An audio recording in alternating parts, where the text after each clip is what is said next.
Hal yang kemudian menjadi menarik selanjutnya adalah konfrontasi dengan negara jiran kita, yaitu negara Malaysia. Kenapa kemudian Indonesia memutuskan melakukan konfrontasi dengan Malaysia? Karena Presiden Soekarno menganggap bahwa pembentukan Federasi Malaysia adalah proyek neokolonialisme Inggris. Ini akan membahayakan negara-negara yang tergabung dalam NEVO. Sehingga pada 3 Mei 1964, Presiden Soekarno mengeluarkan Dwi Komando Rakyat atau Dwikora yang kemudian menandai konfrontasi Indonesia dengan Malaysia. Hal lain yang dilakukan Soekarno dalam demokrasi terpimpin adalah beliau mengeluarkan satu kebijakan politik yang disebut dengan nama politik mercusuar. Kebijakan ini ditandai dengan melaksanakan pesta olahraga besar-besaran yang diberi nama Ganevo atau Games of New Emerging Forces yang berlangsung antara 1962 hingga tahun 1967. Gagasan utamanya adalah menjadikan Indonesia seolah-olah menjadi mercusuar bagi negara-negara eks-koloni bangsa Eropa dalam mengarungi lautan masyarakat mancanegara. Anda tahu mercusuar kan? Sebuah bangunan tinggi yang ada di tepian laut yang kalau dilihat dari tengah-tengah laut tentu saja itu akan memancarkan cahaya yang menyilaukan. Harapan Soekarno adalah seperti itu, sehingga dengan pelaksanaan politik mercusuar ini Pak Karno membangun banyak sekali bangunan-bangunan besar yang menjadi ikon Indonesia di mata dunia. Di antaranya adalah, Anda bisa saksikan yang ini. Anda sekarang mengenalnya sebagai Gelora Bung Karno, kemudian Jalan Lingkar, ini ada patung Selamat Datang dan lain sebagainya dan lain sebagainya. Indonesia juga memutuskan untuk keluar dari keanggotaan Perserikatan Bangsa-Bangsa. Ini terjadi pada tanggal 7 Januari 1965. Kenapa sih Indonesia keluar? Karena Indonesia menganggap bahwa PBB itu tidak fair karena dia menerima Malaysia sebagai anggota tidak tetap, sementara mereka tahu bahwa misalnya Indonesia dan Malaysia sedang dalam sikap yang tidak bersahabat. Dampaknya begitu Indonesia keluar dari PBB adalah Indonesia menjadi kehilangan media untuk memperjuangkan kepentingan nasional di dunia internasional.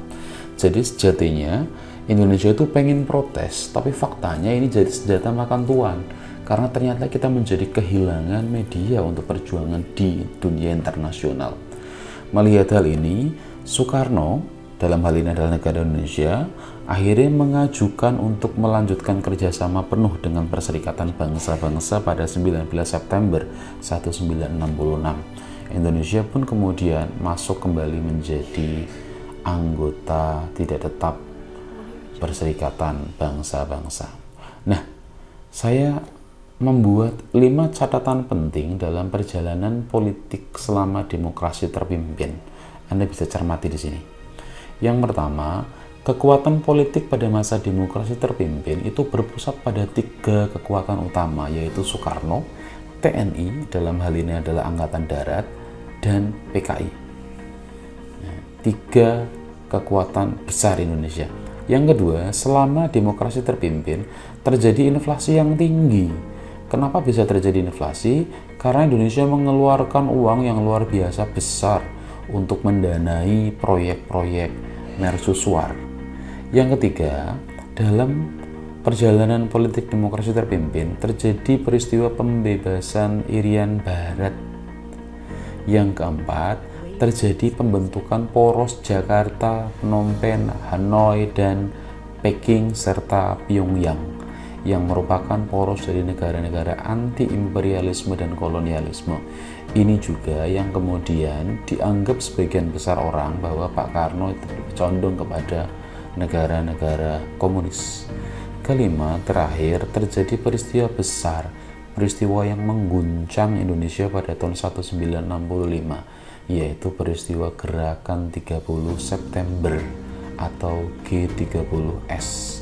Peristiwa ini pula lah yang kemudian memaksa Soekarno untuk mengakhiri kekuasaannya dan kemudian diteruskan oleh Presiden kedua Indonesia, yaitu Soeharto.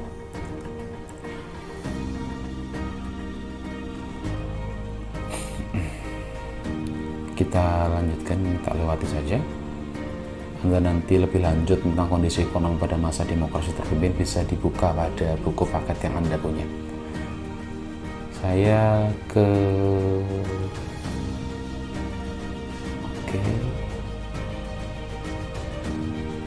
ini ke yang terakhir, yaitu perbedaan pelaksanaan demokrasi liberal dan demokrasi terpimpin. Apa saja sih perbedaannya? Kita lihat yang pertama dari masalah kedaulatan rakyat. Demokrasi liberal itu dilaksanakan sepenuhnya oleh DPR, sementara kalau dalam demokrasi terpimpin secara normatif itu ditetapkan oleh rakyat, tapi dilaksanakan sepenuhnya oleh MPR. Kemudian yang kedua, dalam demokrasi liberal, DPR dapat membentuk dan membubarkan pemerintah. Tapi dalam demokrasi terpimpin, pelaksanaan kedaulatan sepenuhnya berada pada tangan Presiden. Dalam hal ini adalah Insinyur Soekarno. Kemudian, bagaimana dalam masalah bagian kekuasaan? Dalam bagian kekuasaan, dalam masa demokrasi liberal, kekuasaan legislatif itu lebih kuat jika dibandingkan dengan eksekutif. Legislatif juga dapat memberhentikan eksekutif. Sementara kalau dalam demokrasi terpimpin, kekuasaan presiden atau dalam hal ini adalah eksekutif itu sangat-sangat dominan. Bahkan jabatan presiden itu ditetapkan selama seumur hidup sehingga tidak dapat diberhentikan oleh MPRS. Yang ketiga dalam masalah pengambilan keputusan. Dalam demokrasi liberal, semua pengambilan keputusan berada di tangan DPR. Dengan mekanisme keputusan diambil berdasarkan suara terbanyak. Sementara kalau dalam demokrasi terpimpin, pengambilan keputusan dilaksanakan oleh MPRS dan DPRGR atau Dewan Perwakilan Rakyat Gotong Royong berdasarkan kepada suara bulat. Oke. Saudara sekalian, saya rasa pemaparan materi tentang demokrasi terpimpin cukup sampai di sini. Kalau sekiranya ada pertanyaan, Anda bisa coret-coret pada kolom komentar, boleh di YouTube, boleh juga pada kolom komentar di Google Classroom.